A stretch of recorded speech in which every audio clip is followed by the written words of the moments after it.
सभी को good morning. चलिए मिलते हैं एक अनुज से जो हमारे छोटे भाई के रूप में हैं। नमस्ते। नमस्कार भैया।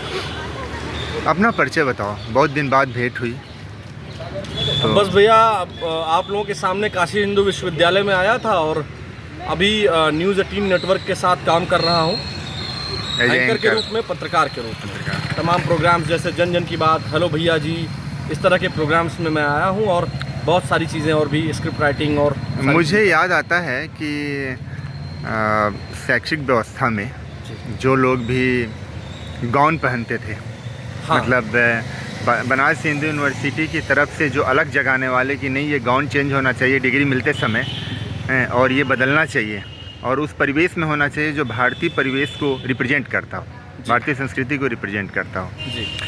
तो कुछ वाकया बताइए।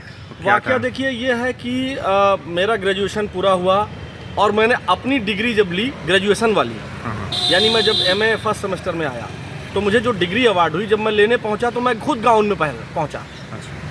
तो केवल एक बच्चा जिनका नाम है, जो मेरे सीनियर भी थे ग्रेजुएशन में, लेकिन जब बीएड वो करके आए तो वो मेरे साथ एमए में आ गए थे। तो मुझे पता चला कि गुंजेश गौतम झा एक व्यक्ति हैं जो मेरे सीनियर भी हैं लेकिन एमए में साथ आ गए, वो गाउन के खिलाफ आंदोलन कर रहे हैं। तो मुझे लगा, चूंकि मैं डिग्री ले चुका था तो फिर मुझे पता चला तो मैं बड़ा प्रभावित हुआ उनसे, मैं उनके साथ जुड़ गया। मैंने कहा इस बार तो मैंने ले लिया लेकिन एमए वाली डिग्री मैं गाउन में नहीं लूँगा। तो समय था 2012 का, उसके बाद मैं उनके साथ जुड़ गया। फिर 2012 के बाद 13, फिर 14, फिर 15, ये 3 साल हम लोगों ने आंदोलन किया। इनमें गुंजेश भैया के साथ गुंजेश गौतम झा जो अब पीएचडी स्कॉलर हैं, संभवतः थोड़े दिन में जमा कर देंगे तो डॉक्टर गुंजेश गौतम झा हो जाएंगे राजनीतिक विज्ञान में, राजनीति विज्ञान विभाग में, प्रोफेसर आरपी पाठक जी के अंडर। तो मैंने जो है उनके नेतृत्व में, उन्होंने जो कहा मैंने वो किया। आप ये मान सकते हैं थोड़ा मजाकिया लहजे में कि उस समय वो श्री नरेंद्र मोदी के रूप में थे और मैं उनका अमित शाह था। क्या बात है। ये थोड़ा सा मजाकिया लहजा है, मतलब वो जो प्लान बनाते थे मैं उसको एग्जीक्यूट करता था। हाँ, और बहुत अच्छे तरीके से एग्जीक्यूट किए थे आप लोग जी। तो उसमें जो है मुझे सफलता, हम सब लोगों को, 5 लोग उसमें थे, प्रणव मिश्रा, पवन तिवारी और एक और छात्र का मैं नाम भूल रहा हूँ, 5-6 लोग थे हम लोग टोटल। हम लोग आईआईटी में जाते थे तो कहते थे क्या तुम हटवा दोगे, लेकिन सेंगर साहब ने हम लोगों की बात मानी। हाँ, और 2012 में जो आईआईटी में पहला, जो आईआईटी का पहला कॉन्वोकेशन हुआ था, हाँ, उसमें जो है उन्होंने इसको ड्रेस कोड जो है कुर्ता पजामा, कुर्ता धोती क्रीम कलर का, हाँ, और पट्टिका, और लड़कियों के लिए सलवार सूट या फिर साड़ी उसी रंग की। मतलब इस मामले में आईआईटी आगे हो गया, आईआईटी आगे हो गया। जी जी बिल्कुल, एकदम आप सही हैं भैया। और फिर हुआ यूं कि अब्दुल कलाम साहब उसमें आए थे, याद होगा आपको। आईआईटी बनने के बाद पहला जो कॉन्वोकेशन हुआ था आईआईटी बीएचयू का, उसमें डॉक्टर एपीजे अब्दुल कलाम साहब आए थे और उन्होंने मतलब टूटे फूटे हिंदी में कहा कि अगर मुझे मालूम होता, मैं उतना उस तरह से साउथ इंडियन एक्सेंट पे नहीं बोल पा रहा हूँ, लेकिन उन्होंने कहा अगर मेरे को मालूम होता मुझको तो मैं भी यही पहन के आता। क्या बात है। बस यहीं से हमारे विजय की शुरुआत होती है। और लालजी सिंह, उसके बाद डॉक्टर जीसी त्रिपाठी, ये सारे लोग आए और जीसी त्रिपाठी से हमने रिक्वेस्ट किया और वो मान गए कि ठीक है ये ड्रेस कोड लागू होना चाहिए। फिर जो मेरी प्रतिज्ञा 2012 में थी कि मैंने ग्रेजुएशन की डिग्री तो गाउन में ले ली है, लेकिन एमए की डिग्री मैं भारतीय परिवेश में लूँगा। और मैं वो सौभाग्यशाली आदमी हूँ, जनरली जो लोग प्रतिज्ञा आजकल करते हैं पूरी होती नहीं है, लेकिन मेरी हुई। और मैंने 25 अप्रैल 2015 को अपनी उपाधि प्राप्त की।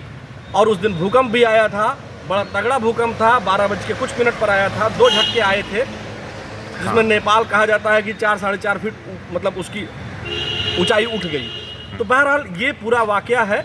भगवान ने भी कहा कि भाई बच्चे जो है बहुत मेहनत किए हैं, गाउन बहुत दिन बाद हटा है, भारतीय परिवेश में डिग्री मिल रही है और महामना के मानस पुत्रों को लगभग महामना के ही परिवेश की तरह जो है, जो हम लोगों ने प्रस्ताव दिया था जीसी त्रिपाठी सर को, उन्होंने हूबहू लागू कर दिया। मैं उनके प्रति धन्यवाद ज्ञापित करता हूँ कि उन्होंने हम छात्रों की बात सुनी। लेकिन गुंजेश गौतम झा इस पूरे घटनाक्रम के, इस पूरे आंदोलन के नायक थे।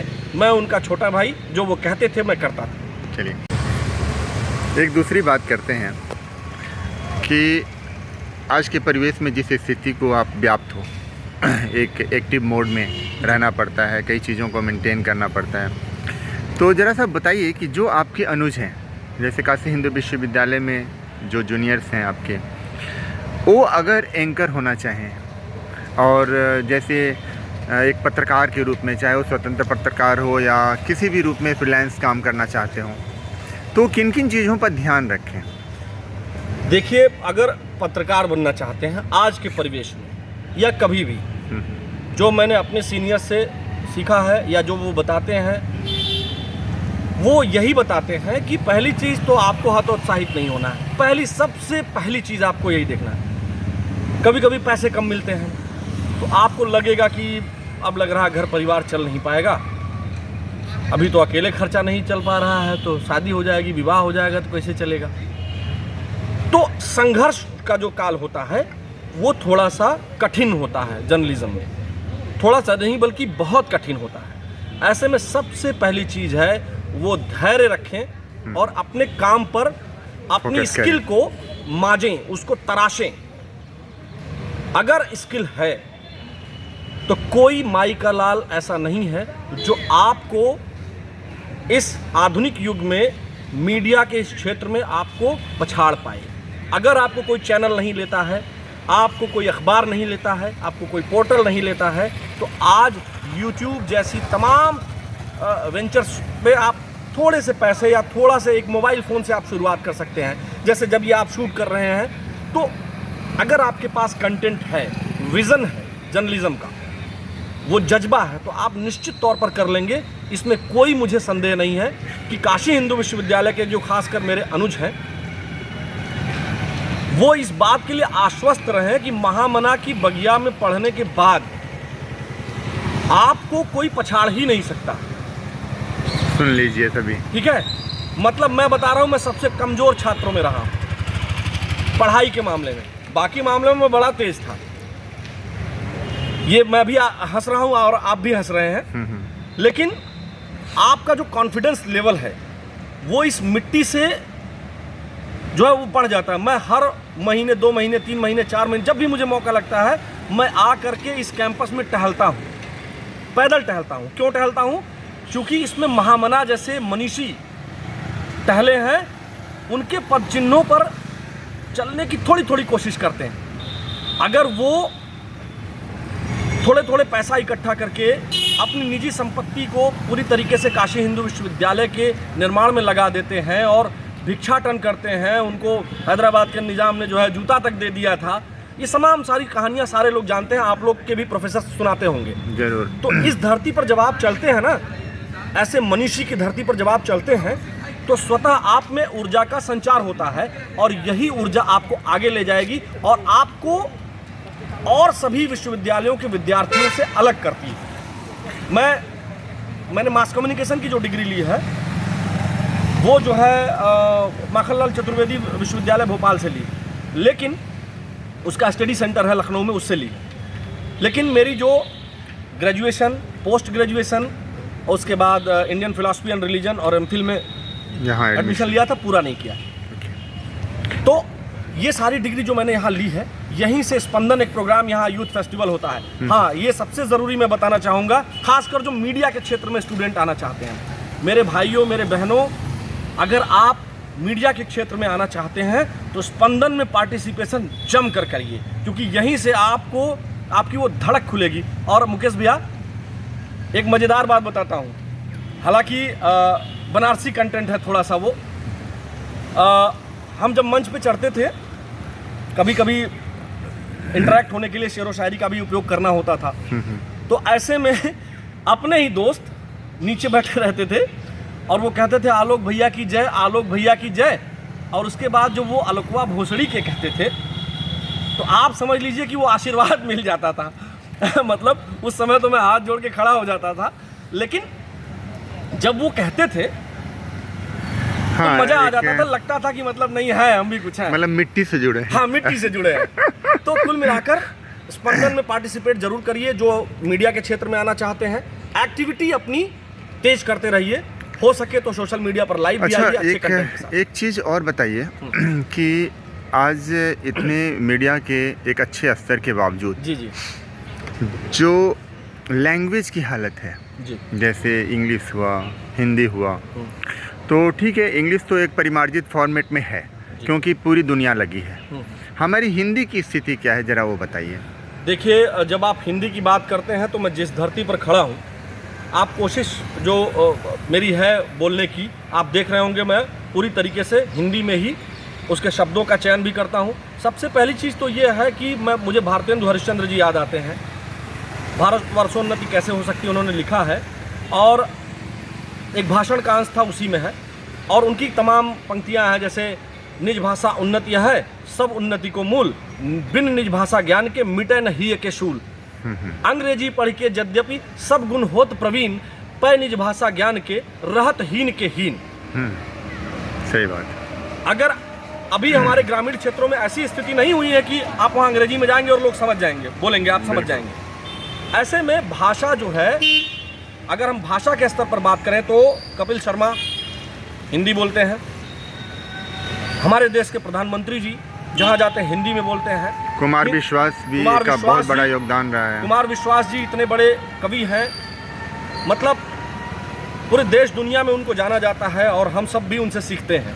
मैं खुद उनका बहुत बड़ा प्रशंसक हूँ। ऐसे में हिंदी जो भाषा है, पहली चीज़ तो जैसे अब हम हिंदी में बोल रहे हैं तो कुछ लोग जो हिंदी में नहीं बोलते हैं, जो अंग्रेजी में बोलते हैं, वो अपने आप को बड़ा सुपीरियर समझते हैं। एक वाकया मैं बताना चाहूँगा। डीएवी कॉलेज में एक कार्यक्रम था, मैं अदना सा स्टूडेंट था ग्रेजुएशन का, और वो आए और वो उसमें रेडियो जॉकी थे, वो आरजे थे, तो वो थोड़ा अंग्रेजी बीच बीच में बोलते थे। मेरी हिंदी थी, अंग्रेजी आती नहीं थी मुझे अच्छी से, अभी भी नहीं आती अच्छी अंग्रेजी। इसमें मुझे कोई कहने में कोई दिक्कत नहीं है, कोई समस्या नहीं है। तो उन्होंने कहा कि आपको अंग्रेजी नहीं आती है। मैंने मंच पे कहा मुझे अंग्रेजी नहीं आती है, लेकिन जो हिंदी मुझे आती है, क्या आपको वो हिंदी आती है? क्या बात। अगर वो हिंदी आपको मैं बोल रहा हूँ, मैंने उनसे कहा मंच पे ही, मैं बोल रहा हूँ, आप उस हिंदी को समझ करके बताइए। मैंने कहा अगर साइकिल पंचर हो गई है, हो सकता है ये गलत हो सही हो अलग बात है, लेकिन जो उस दिन मैंने कहा था वो मैं आपको सुना रहा हूँ। मैंने उनसे कहा कि आपके साइकिल की हवा पिछले चक्के की निकल गई है, आप क्या कहेंगे? दुकानदार से उन्होंने कहा कि मैं कहूँगा है मिस्टर, एयर टाइट कर दो। मतलब अंग्रेजी में नहीं, मतलब सामान्य बोलचाल में आप क्या कहेंगे? मैंने कहा भाषा सुनिए आप, कितनी मृदुल मीठी भाषा होगी जब मैं हिंदी में कहूँगा। मैं कहूँगा, हे वायु प्रेषक, मेरे द्विचक्रगामिनी के पश्च चक्र की वायु प्रस्थान कर गई है, कृपया अपने वायु प्रेषक यंत्र द्वारा मेरे द्विचक्रगामिनी के पश्च चक्र में वायु प्रेषित करा दीजिए। तो सारे लोग ताली बजाने लगे। हमने कहा मज़ा किसमें आया? तो जो लोग बैठे थे उन्होंने कहा मज़ा इसी में आया। तो ये हमारी भाषा की ताकत है, ये हमारी भाषा की ऊर्जा है, और ये हमारी भाषा का प्रवाह है जो किसी और भाषा में नहीं है। हिंदी जो है वो दिलों को जोड़ती है। इसलिए अगर आप हिंदी में बोलते हैं तो इस बात से कतई गुरेज न करें, इस बात से कतई परेशान न हो कि मैं हिंदी में बोलता हूँ, फलानवा अंग्रेजी में बोलता है। सही बात है। तो ये अंग्रेजी एक भाषा है और अपनी मातृभाषा को ठीक करना हमारा दायित्व है, इसलिए अंग्रेजी के पीछे न दौड़ें। हाँ, भाषा जानने के लिए अगर आपको साहित्य पढ़ना है या देश दुनिया को जानना है तो उसको भी जानिए, लेकिन अपनी भाषा पर गर्व करिए। और इधर उधर से जो थोड़े बहुत शब्द हिंदी में घुस गए हैं, ठीक है, उनके साथ उनको स्वीकार करिए, लेकिन हिंदी भाषा को अच्छे से सीखिए, बोलिए। यही कनेक्ट करेगी आपको पब्लिक से, जनता से।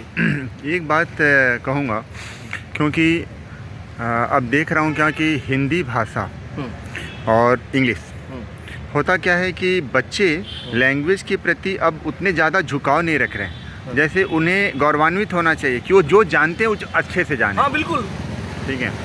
और मुझे ज़रा सा बताइए कुछ अनुज लोगों के लिए ही कि हिंदी भाषा को एक अच्छे स्तर तक ले जाने के लिए वो कैसा रास्ता अख्तियार करें? देखिए, सबसे पहला काम तो वो जो साहित्य उपलब्ध है उस साहित्य को पढ़ें।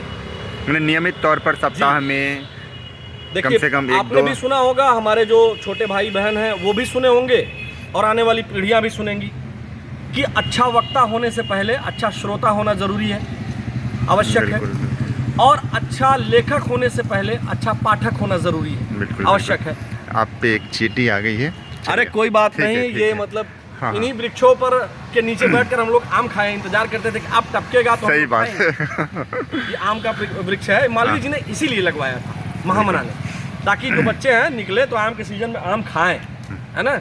हाँ बताएं कुछ जो बता तो रहे थे हिंदी को। अच्छा लिखने के लिए अच्छा पढ़ना ज़रूरी है, और अच्छा बोलने के लिए अच्छा सुनना ज़रूरी है। तमाम सेमिनार, तमाम सारी चीज़ें होती हैं, वहाँ नियमित तौर पर जाएं, अच्छा साहित्य पढ़ें, किताबें उपलब्ध हैं, पुस्तकें उपलब्ध हैं, पुस्तकों को पढ़ें, समझें, मनन करें। शब्दकोश को जितना अच्छा मतलब मजबूती प्रदान करेंगे, जितना अच्छा शब्दकोश आपका होगा, आप उतनी अच्छी भाषा प्रवाह के साथ बोल पाएंगे। जैसे कुमार विश्वास जी क्यों अच्छा बोल पाते हैं, क्योंकि उनके पास शब्दों का भंडार है।